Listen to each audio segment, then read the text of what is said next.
Welcome to Do What Matters Most. This is the 5th episode in the series, What Makes Marriages Work? Sometimes problems in a marriage aren't a sign that the relationship is failing. Sometimes problems mean that people care a lot, but just need good ways to solve these problems. In this episode, Dr. Scoresby talks about patterns of conflict and solutions for some of the most common problems people find in marriage. Visit mattersmostmedia.org to find more about the podcast, and firstanswers.com to find tons of relationship resources. While it might be commonplace for married people to argue or have some problems to solve, arguing is usually not fun, and so most of us try to eliminate the problems and the arguments about them. Some people even feel that problems may indicate the absence of love, and sometimes it frightens people who argue because they think the existence of problems and arguing indicates their marriage is failing. And it is true that certain forms of conflict suggest the marriage may not last. But it is also the case that many marital problems indicates instead that people care a great deal. They just need a good way to solve them. One young couple was like this, and besides the apparent distress that I could see over the problem, I noticed that both were afraid and very anxious, believing apparently that they had lost their love for each other. After listening to them describe their circumstances, I said, "You both must love each other a great deal." A bit shocked, they wondered at my statement until I pointed out that neither were indifferent and both were invested. It was very interesting to see how they calmed down and began to go at work trying to find a better way to solve what they were arguing about. In this lesson, I'm going to describe some common problems married people have and suggest solutions for them.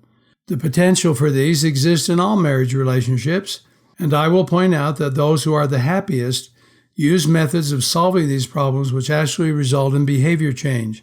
I repeat, problems are typically not solved unless both people make some changes.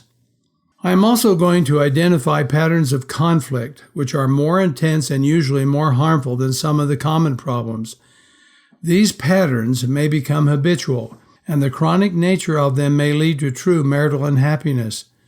I will describe more than one form of habitual conflict so you can determine if it exists in your marriage, and I will propose to you that you should match what you do to solve them to the type of conflict you display. This will enable you to be more successful.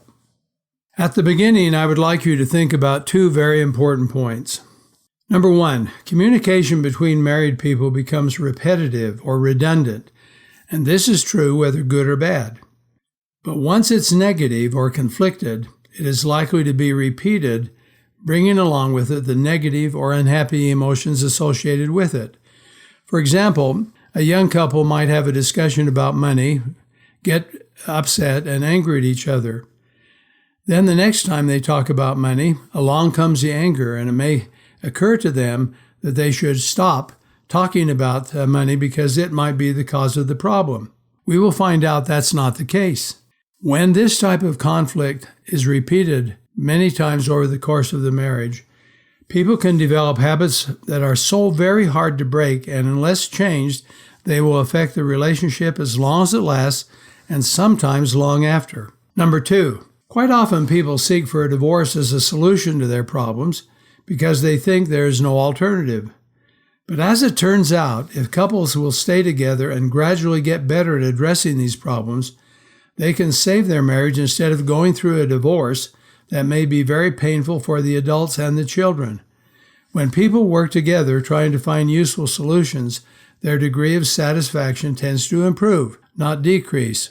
There's quite a bit of research, as a matter of fact, that suggests that 4 or 5 years after a couple have gone through some significant problem, having worked on it, having been loyal and faithful to each other, over 85% report greater satisfaction in their marriage, which means that some people talk themselves into a divorce they don't need to go through.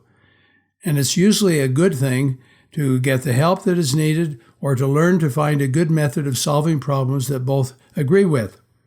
Okay, so now what are the top 10 common problems and what are their practical solutions? Number one of the most common problems in marriage is the tendency to withdraw from one another, to avoid talking about something, or to withdraw after a conflict as an indication of the hurt. The reason why that's a problem is that one person might be withdrawing because he or she is afraid of what the other person is going to say, but the person who's withdrawn from almost always interprets that as rejection. Or let's suppose that as a couple, we just decide to not talk about any volatile type of topic because we think that'll smooth things over and prevent us from arguing. Well, that would work out if the issue involved never occurred again, but they typically do because most issues that people talk about and argue over are a necessary part of marriage. So here is what is necessary. As a practical solution, begin to learn to talk without blaming. Just eliminate blame and criticism. You don't know how to voice it. You don't have to voice it. You don't need to make it part of your life.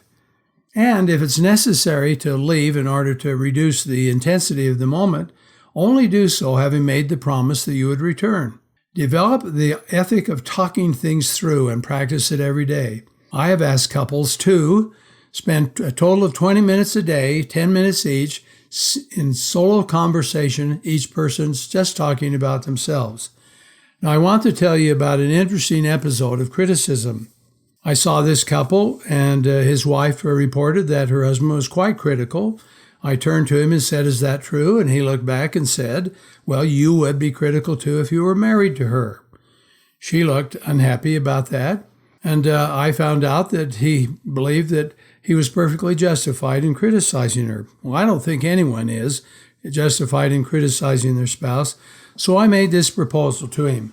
I said, "How long have you been doing this?" And he said, "Well, for quite a few years." And I said, "Apparently it hasn't worked because the behavior that you criticize in her has not changed. Is that true?" And he said, "Boy, that's for sure."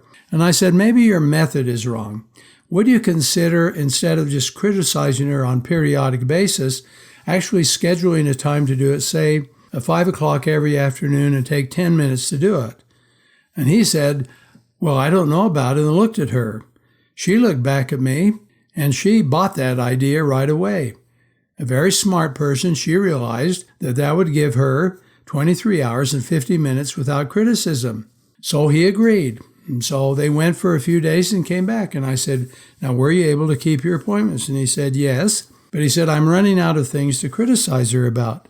And I smiled when his wife said, "Well, you missed this, and you missed that, and you missed that." And he said, "Okay, I'll try again." At the end of the second week, he said, "I just don't want to do this anymore." But in order to help him learn the futility and the harm that criticism creates, I said, "No, I want you to. In fact, I insist that you do." And at the end of the third week, he said, "I really don't want to do it." And I invited him to protest doing that several more times in order to help him to stop it. It's a choice we make. No one needs to be critical. No one needs to blame. And you can learn that if you don't, then the two of you can keep talking and talk things through without getting defensive or have hurt feelings. Number two, one of the very most common problems has to do with fear and anxiety, which is displayed in pessimism. Pessimism is always the voice of anxiety. This isn't going to work. I'm not sure I'll like that. And so when one person says, "Well, maybe we ought to try it," or "Maybe things are getting a little better," the other person says, "Well, I don't think so." And they think if the worst hasn't happened, it's going to Friday, and so they communicate that. Well, when a couple has a few problems, it's often the case that one or both become disheartened and express pessimism that anything will be different. So here's what a good solution can be. You decide that you're going to take a little bit of risk and display love more often and in more ways. It's a simple thing to do. So you agree to show 5 forms of love every day, very small things like a hand squeeze and so on. Then at the end of the day, you tell what you did and you ask your partner what he or she did so that you can identify positive things that are going on between the two of you. How do we know it's going on? Because we've asked for it, agreed to it, and we can see it. It is also possible to invite ourselves to make positive or optimistic statements every day. It is really funny to see a truly pessimistic person struggle with finding something that is positive. I remember one man saying, "Well, today I was just simply a good example of a bad example." And then he went on to say that Things hadn't been a whole lot better, but yes, he had remembered that there was a warm time with his wife, and he did appreciate her kindness, and yes, maybe he had done a few things with her as well. Fear and anxiety, as demonstrated in pessimism, can harm the future of a marriage relationship. So it is one of the common problems, especially when we face the challenges of paying our bills and living together and rearing our children and doing all the things that married couples typically do. But still, it is the very best way in life to have an optimistic view, to look at things realistically but optimistically, and look forward to coming things and achieve those positive things as often as possible. Number 3 is when one person decides to eliminate kindness or reciprocal attention and may even withhold affection. It's very common. And it has to do with the idea that the other person has done something to offend us, so I don't feel like being affectionate or warm. Or it may be that one person's own personal style is not filled with the displays of affection. Maybe love is expressed in another fashion. The problem with this, however, is that the actual displays of affection and kindness and attention and support is typically viewed by a couple as an indication of how well they're getting along. And if we don't see these, then one or both people discontinue it and the relationship may become devitalized. So here's what you can do on a practical basis. You can decide to actually set up times where you're going to practice affection and kindness. And here's how you do it. Each of you choose 4 days without telling the other what those 4 days are. And on those 4 days, you're going to risk communicating more affection and more love and doing it on their own, whatever kind you decide. And so here's what will happen if each partner does it 4 days. Some days will overlap. Some days one person will be affectionate and attentive, and other days neither might. But after a week, where each person follows through on his 4 days or her 4 days, it will be clear to them what the power and influence of kindness and affection and attention actually means. Once that happens, then it's easy for people to stop using it as leverage and to realize that instead of being controlled by the behavior of the other person, maintaining a certain style of attention and affection as a spouse actually frees you up from feeling like you're controlled by the other person. And that leads us to number 4. Number 4, a very common problem is when the issues having to do with control are involved. Sometimes in a marriage, neither person wants to exert any influence or responsibility, and they hope the other will do. So the conflict is actually about trying to get the other person to assume some leadership or responsibility. It is also the case that one or both people may want to exercise control and exert control over what happens in the marriage. And when this happens, it's something like this. Each person may feel like they have the right to talk about what goes on in the relationship and about the other person. So when talking about their marriage, a wife, for example, may say, well, we don't show much affection, or he is not very affectionate. Well, if he disagrees with that, for example, and does not want to be controlled, he'll argue with her and say, no, that's not true. I do this or don't do that. And then the end of his sentence will be something about his wife's behavior. The real reason for this, dear, he will say, is that you're failing to pay attention to me. Well, here's what happens. You have to decide to come together on the question of sharing the control of the marriage relationship. So one way of accomplishing this is to alternate days, and one person assumes more control than the other on that day, and then the next day it's reversed. Or it is possible to take a look at your schedules, where one person may want things to be highly defined or sort of perfectionistic. The other person might be frustrated over that. So for the person who likes to control, you can provide a fairly tight schedule of some behavior during a certain period of time, such as the morning hours, and ask that person to say, would you please take over and assume responsibility for this period, and I will take over and assume responsibility for others. What happens is that each person actually learns that allowing the other person to exert influence often is extremely rewarding. It is not rewarding to be controlled, and regulated all the time, but if it's exchanged reciprocally, then the idea of control can be managed. It is also true that when somebody is demanding and wants things a certain way, that the best way to address that is an honest face-to-face conversation about the behavior and about the consequences for the person who does it and for the person who receives it. Talking things through about an individual style and the difference between two people in this case is the most practical solution.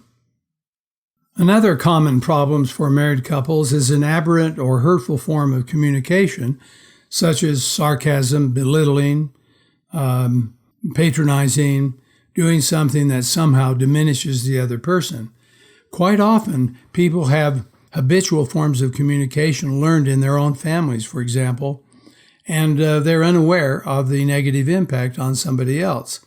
It is also true, however, that an individual can learn that these type of comments hurt and use this form to hurt intentionally, and that's a different matter, which we'll get to in a few minutes.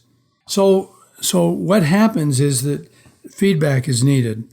So the person who is being afflicted by these comments just should ask for a time to talk and say, I would like to tell you some of the things that went on today and see what you think about them. And then say very clearly, I'm not sure exactly why, but my response to that type of statement is to feel hurt. It hurts my feelings. And I don't know why it does particularly, but it just does. So I'm wondering if it would be possible for us to work together to eliminate those and use another form of communication. It might also be the case that I make some comments that are hurtful to you, so I would like some feedback. Then the next step is to agree that whenever they occur, we will take note of them by a certain look or a certain sign. Not a statement, there it is again, or you're doing it again, not that, but some type of indication. I'll give you an example. So suppose, for example, that you decide to eliminate this, and one of the very best ways is to get two different refrigerator magnets, one that represents each of you. And when I, for example, as your partner, put my magnet on there, that means I want to talk. And when you do, that means you want to talk. And that gives us an objective way of saying, okay, what has happened? Now, we don't want to keep beating on this notion. What we want to do is to quickly come to a positive alternative form of communication and practice it. So the third step is to identify forms of communication that would, if used, eliminate those hurtful and harmful forms of communication. This often works, and if it doesn't, then you may want to repeat the process and see if you can give better feedback and better support for each other. One of the very most common problems in a marriage relationship is the idea of loneliness and feeling undervalued or unappreciated. This happens, in fact, because we change our time together, change our focus. Somebody's work may require more time. We might have to separate ourselves more than we'd like to. But the point is that one or both of us can feel very lonely and feel unappreciated. Usually this is solved by actually scheduling times to talk, making it a ritual that you talk before you go to bed in the evening and just catch up on each other's day. It may also be the case with cell phones that we talk a little more frequently during the day. The point is the sound of each other's voice can always resolve that. Now, there may be a more elaborate form of this problem where one person simply doesn't recognize, gets so busy that he or she doesn't recognize that they're leaving their partner out. When this happens, then the partner who is left out, here's what will happen. Loneliness and feeling unappreciated is almost always accompanied by the emotion of anger. And when we express anger, and then commonly the person who's angry will blame the other. So we'll get into an argument about who did this or who didn't do that, and you said this, and you didn't follow through, and you get that kind of an argument. What you really want to do is to realize that the anger is a signal of the need for the other person. And while you don't want to become an overly demanding person or an overly dependent person, it is important to recognize that wanting to be wanted and being appreciated and having companionship is one of the principal rewards for being married. So one possibility is to do the following. The lonely person could agree to identify his or her strengths, which are reasons why anyone would be interested in the companionship. You might see this as a little strange. But when a person is lonely and doesn't feel appreciated, they also tend to think maybe they have no value or they are unimportant. So it is important for them to identify and talk about their strengths or their accomplishments, not to brag or to boast, but to sound something like this. Well, I was able to finish this project today, and I was able to do it because I stayed with it and worked pretty hard. That's one thing. Another thing that decreases loneliness and the feelings of being undervalued is to finish your sentences. And how you finish your sentences is whenever you talk about an event, instead of saying, well, we went to the zoo, you'd finish it by saying, I had a great time. I really enjoyed it. And you would talk about yourself. In other words, you're inviting the person who's listening to pay specific attention to you and not just the zoo. On a very practical basis, it's okay to assign each other to actually communicate interest in each other at a certain time. You can initiate that, to initiate companionship often, when sometimes it is not possible to give it, and when it is possible. So you have to work that out. So pick out a time when times are going to be available for both people, and say, I would like to. The other person said, I would like to, and work out some kind of agreed upon schedule. It's the quickest and most effective way to solve this problem. Number 7, not finding enough reward from being married. Quite often, after the first blush of romance and love and sexual companionship and passion and so on, people fall into the routine of their lives and get so busy or feel so much stress or difficulty with life that they lose their capacity to feel the reward or to find them in their relationship. It's an interesting thing to seek for what is rewarding, because when you become pessimistic, as I've already mentioned, you typically cannot see what is possible. So here's what needs to happen. So you assign both people, mutually agree, to display love and warmth a certain number of times every day, regardless of the other person's response. Devote time to expressing gratitude, and spend time in gratitude at least 1 hour weekly. Gratitude, for some reason, has the ability to alter negative feelings and make them more positive. And when one or both people engage in gratitude in a concentrated way, they have to own up to the fact that they themselves caused a change in their feelings, and that there are things by virtue of the gratitude that are positive and rewarding.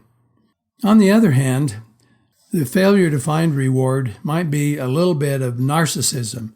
It might be the fact that, I'm not being pleased or I'm not being given what I deserve. In this particular case, this is a bigger issue, and it probably ought to involve some third party like a counselor in order to help you resolve that. And that's because no matter what the person does to increase the reward, then the challenge is not going to be accepted.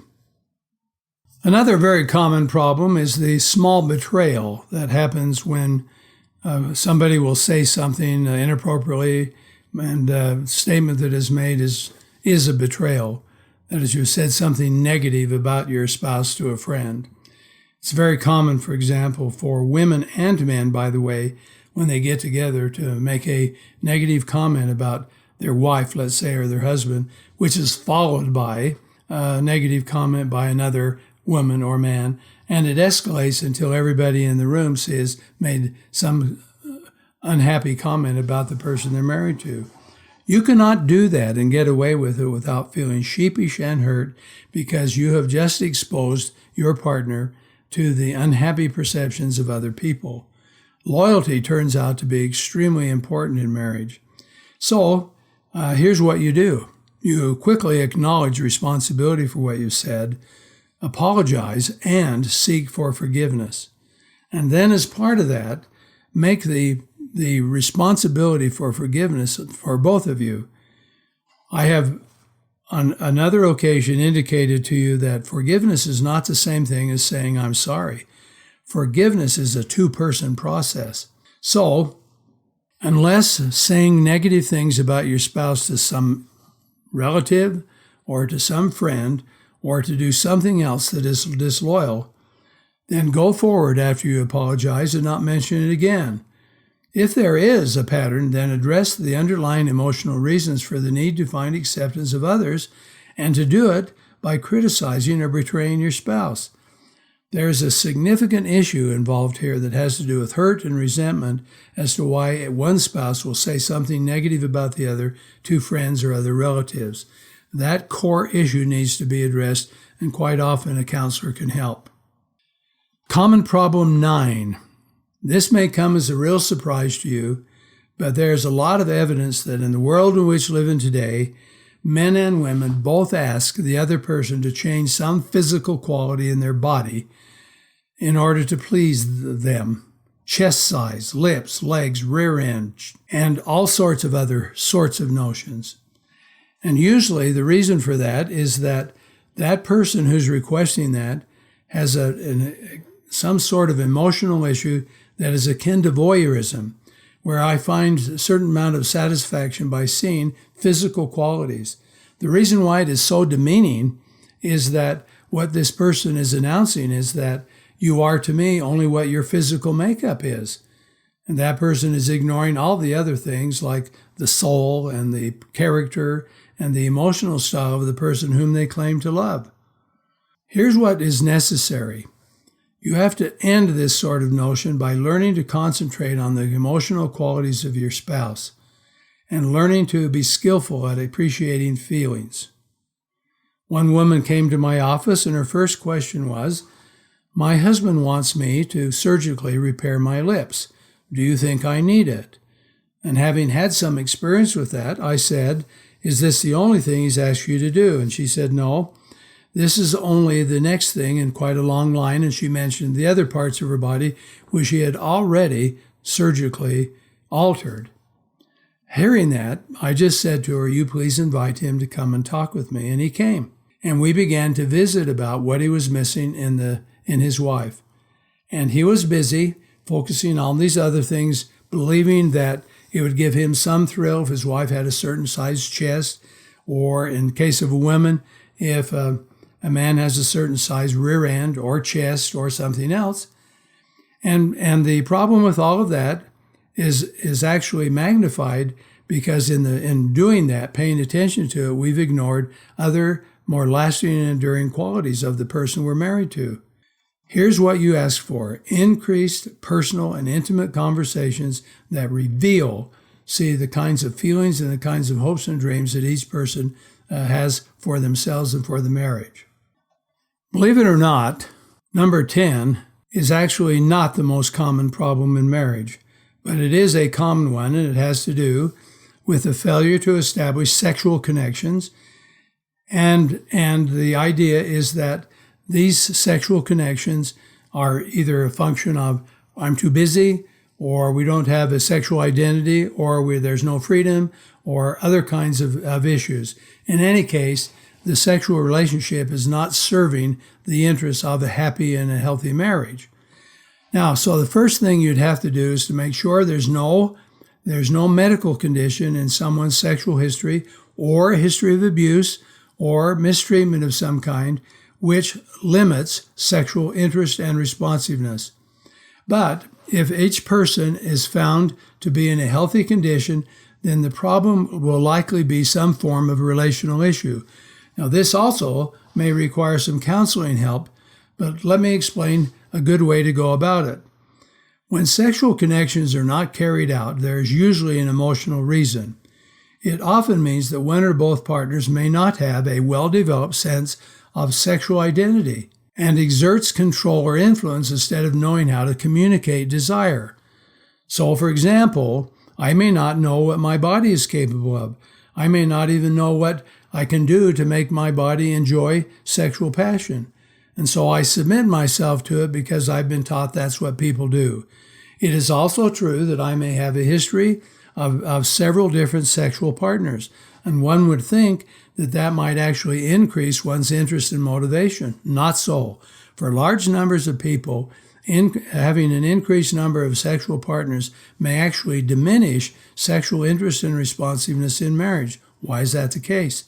Because sex, for example, is designed to be a fairly prominent form of human behavior, and it is significant to us. So when a person has sex, it's not an insignificant event. And all of the other relationships that you have had or another person may have, we note, ended. That is, they didn't lead to increased love and warmth and so on. They ended. So sex has become possibly the marker of the idea that this relationship's not going to last. So, as it turns out, one of the very best ways is to learn some information about sex, identify how you want to experience it, begin to realize that a woman's body changes every day of her menstrual cycle, and it is important for her husband to learn to pay attention to the subtleties of that and learn to adapt to it. It's also true that we want to find pleasure on the other person's body. Now, that sounds a little crass, but it's actually the way it works. See, a sexual partner will find enjoyment and satisfaction by using, in a healthy, loving way, the other person's body, and then by finding out the rewards. I recall a situation where a couple were having difficulty with this, and I asked the man if he'd ever noticed his sexual response in his neck, and he said, "Well, no, is there?" And I said, "Well, yes, there is, as a matter of fact." And I said, "Have you noticed it in your ears or your chest or your arms?" No. I said, "Well, what are you paying attention to?" And he said, "I'm trying to make this a good experience for my wife."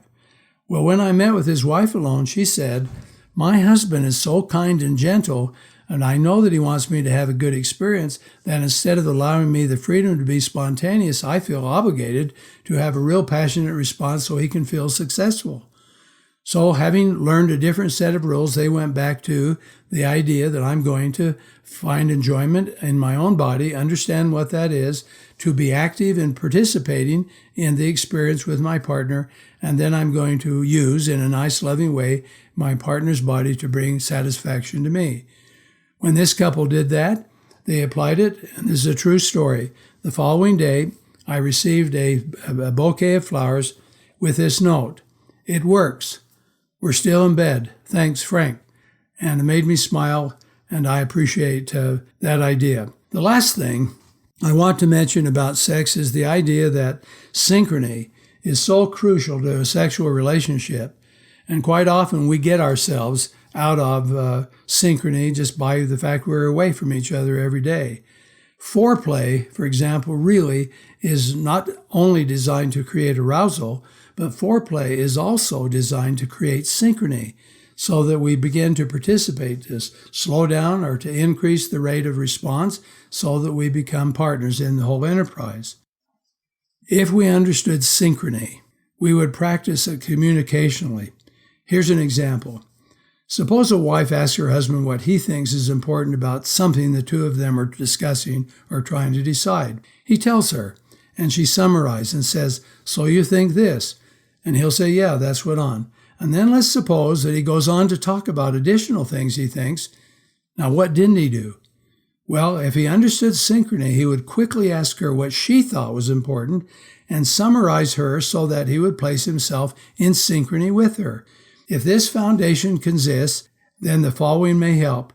Practice emotional communication by setting up marriage conferences, 2 or 3 each week, where one question summarizes without agreeing or disagreeing, and does that for 15 minutes, and then you switch sides, so all you're doing is asking questions of the other person, listening and summarizing. When you do that and you touch and you're attentive and warm with each other, you create a pattern of synchrony that often lends itself to increased sexual happiness. Now, as I indicated earlier, I want to spend a few minutes talking about the difference between marital problems and a pattern of habitual marital conflict. I use the word conflict instead of problem to illustrate that conflict is a very intense form of interaction. And this conflict can be so significant and intense that once started and learned, it can characterize your relationship indefinitely. And this is because marital conflict is, like other forms of communication, is redundant inside marriage.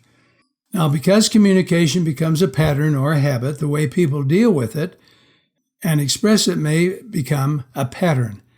It usually starts with something called a context marker, which is like a trigger. It's, for example, a sharp word, or one person being too slow to satisfy the other, or a person being late, or we're visiting a time or situation where conflict occurred in the past, or we're recounting a memory of something unpleasant.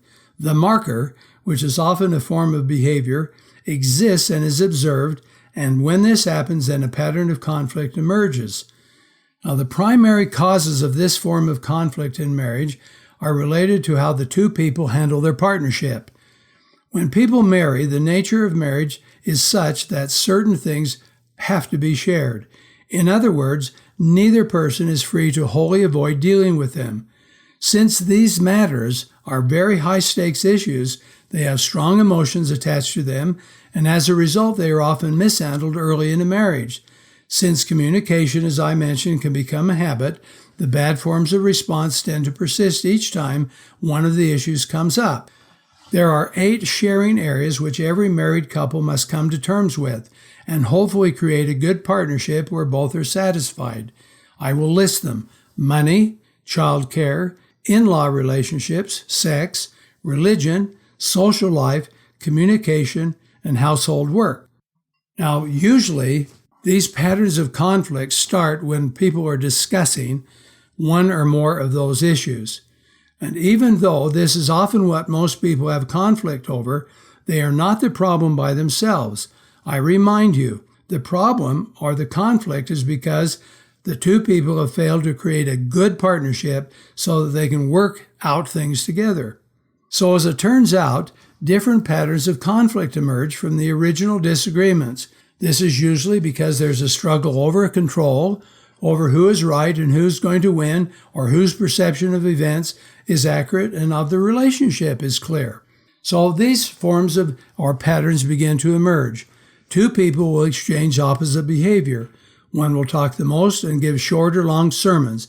The other listens and is quiet. One may be clean and the other sloppy. One is active in pursuing things, and the more active that person becomes, the more passive the other one does. One tells what to do, and the other is passive and unresponsive. The consequences of this pattern of conflict are these. It becomes more rigid. Both feel controlled, and one or both can be depressed and suffer clinical depression, and one or both can display physical symptoms caused by mental strain or discord. It is a very serious form of conflict. Here's the second form of pattern. It's when people exchange identical behavior. This second form is when people's behavior is identical. Both interrupt, both accuse, both say mean things, both try to be right, and both accuse the other of being wrong. There are attempts to solve problems, often only made by one person while the other doesn't participate, but when then they don't work, the other person mocks the first person who tried to solve it. Each feels a lot of anger and feels justified in the anger because of what the other person has done. There's a lot of anxiety, a lot of frustration, but mostly there is intense anger. Here's the third pattern. Sometimes there are these conflict patterns that are simply over differences of opinion that we cannot easily resolve. Differences like one person wanting children and the other not, or one wanting a certain religion to characterize their family and the other not. These are difficult differences because they are deeply embedded in each person. And so instead of resolving them peacefully, what they attempt to do is to argue over it. So this happens because there are misunderstandings and disputes that lead to mistakes and errors. It also leads to the failure to communicate well, too much distance with each other, and there's some disregard and invalidation of one another. So here's the issue. See, we either allow these things to not be talked about, or if we talk about them, we have to solve the way we discuss them so that we don't go through one of these patterns of conflict. There is a fourth pattern of habitual conflict, and it is known by the unhappy name of intentionally harming. Conflict occurs where the intention is to hurt the other person. There are personal jabs, belittling, condemning, pointing out flaws or weaknesses in the other person, physical and or emotional abuse. When a person intends to harm the other individual and condemns them and justifies their harming, then this conflict has reached a fairly high level, and often it occurs in little episodes where otherwise people get along reasonably well except for these particular episodes. Except the little episodes of this last a long time. I cannot belittle you or hurt you without me indicating to you that my profession of love for you may not in fact be true. And so we carry around the hurts and resentments, and then the next time this episode occurs, out comes these intentionally harmful statements and so on. So here is what you do to solve these habitual forms of conflict. You start out by laying a foundation for stopping it. The foundational strategies for solving conflict patterns include, then seek professional help immediately, because the patterns of behavior may be so rigid and persistent that people by themselves cannot get out of them. When you see these going on, that's a good time to go seek some help. Another foundation for stopping hurtful conflict is to increase the flow of information. Talk more often. I have mentioned that I have assigned couples to spend as much as 20 minutes a day, with each taking 10 minutes simply to talk about themselves, just so that they would learn more about the other person. It is also true that part of the foundation for solving conflict are called acts of altruism, which means that you do kind things without expecting anything in return. A lot of conflict can be stopped by communicating more, deepening understanding, learning a pattern of communication that works, and also by just accelerating the kindness that I do to indicate that you matter to me. Generally, the solution to habitual patterns of conflict include the following. Number one, fit the solution you try to the type of conflict. Specifically with opposites, make deals to begin where each agrees to do something for the other. That makes you both alike. Engage in activities where both discover more about each other and the need for each other. Increase companionship time together so that both can be more comfortable. Pace the conversation so that both talk and listen at about the same time. Identify agreed upon leadership. Husband leads for some reasons, wife leads sometimes, comfortable with both. And define it as creating unity rather than who has control. I remind you that most of these habitual forms of conflict have an underlying issue of control, either trying to control, trying not to be controlled, or avoiding control altogether. When the behavior is identical, increase communication and listening without judging. Improve conversation skills as simple talking and listening so that no one interrupts. Identify the signal for conflict and agree upon a strategy to alter it before it grows too big. It's a fairly simple and straightforward matter to say, I can see that I'm getting upset, so I'd like to slow things down just a minute, and I'll come back and talk about it in a minute or two. Just stop it so it doesn't escalate. The exchanges of identical behavior tend to escalate to very unreasonable and hurtful levels. When you have conflict over differences, the best thing to do is to simply acquire more information. The reason why differences exist in the first place is because we've not fully plumbed the ideas, rationale, and motivation of the other person. That's typically true. It may be true, however, that you've talked about it endlessly and there's still no solution. But quite often, when the conflict is over a difference, then learning more, seeing more, understanding more about both people's perceptions and point of view often helps a great deal. When there is conflict where one person intends to hurt the other person, there is little empathy involved. And this is because neither person may know enough or know the right kind of information about each other. The first task then is to assume responsibility for what you do and do not justify your actions by blaming somebody else. There is, in fact, no justification for harming a spouse. Second, deepen your knowledge about feelings, motives, and intentions, and perceptions of one another. Third, identify intervention points at which the conversation will stop and turn it aside into something else. And fourth, learn to listen and disclose and then resolve. I want to make a point here. If none of these work, please don't allow this to continue. Go to a church leader, go to a professional counselor, go to somebody who will bring this to a stop. Quite often, when a person is in a marriage who has been abused or mistreated, they're very afraid to do anything to alter because they think that will bring wrath. They might leave and the other person will find them, and so the abuse continues. I repeat, there's no justification for hurting a spouse ever. And in my experience, the best way to end it is to make sure that other people are brought into the situation who can help. Now, please remember my statement that to resolve common problems or conflict patterns, one or both people will need to change themselves. Marriages that eliminate conflict and arguments, will in fact be motivated to say, I can do something different, and they are willing to practice a different and better form of behavior. I know that sometimes we get defensive and want to protect ourselves by believing that I'm just fine and you're not. But the simple truth is, as long as you do that, you're going to perpetuate the conflict. Both people can say, I need to change. I need to learn and improve and become better. So there are 5 forms of things we can do to eliminate less effective behavior. Change an argument about who is right or wrong to a discussion about respect and love for each other. If somebody's right, then the other person's wrong. If somebody wins, the other person loses. It is not fun being wrong and losing on a frequent basis. And so unless the other person is totally indifferent, then the solution is to move toward increased love and respect.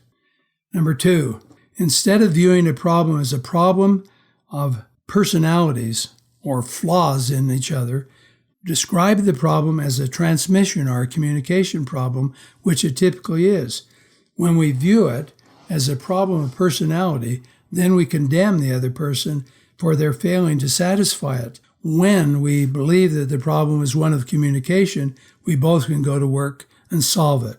Number 3, eliminate defensiveness by listening better, forcing yourself to listen. Don't interrupt. Stay there. Ask questions until you gather more information. Be more positive and show commitment to the relationship.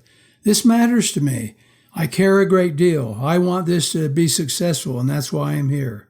Talk just about your own ideas and do not blame and criticize, falsely accuse or condemn. You probably will hear me mention this more than one time, but I've seen in my professional life, both in work situations and in family and in marriages and in friendships, where people just believe that blaming and condemning will lead to a solution. I've never seen it, not one time. And what it does is create tremendous fear and anxiety. It is also true that we can, in order to solve problems and conflict, eliminate fear-based conversations. Engage in a relational conversation where, instead of focusing on what's bad or pessimistic, move toward the idea that there is hope and that we can find out what will be the solution by simply asking each other, what do you want, what is important to you, and how do you make things work? Behavior has to change. It is not enough to have a conversation and make promises. You must actually participate differently.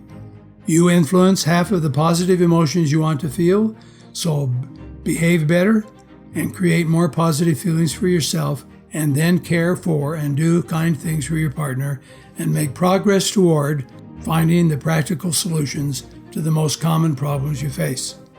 Thank you for listening to this episode of Do What Matters Most, which is sponsored by FirstAnswers.com, where you can find new tools for families and parents of 21st century kids with a focus on emotional self-reliance. Visit FirstAnswers.com to sign up for a free newsletter. Find Do What Matters Most on Facebook and our website, mattersmostmedia.org, where you can ask Dr. Scoresby your own questions. Remember to subscribe to stay up to date with new episodes. Give us a rating and write a review on the podcast app or Google Podcasts and let us know what you think about Do What Matters Most.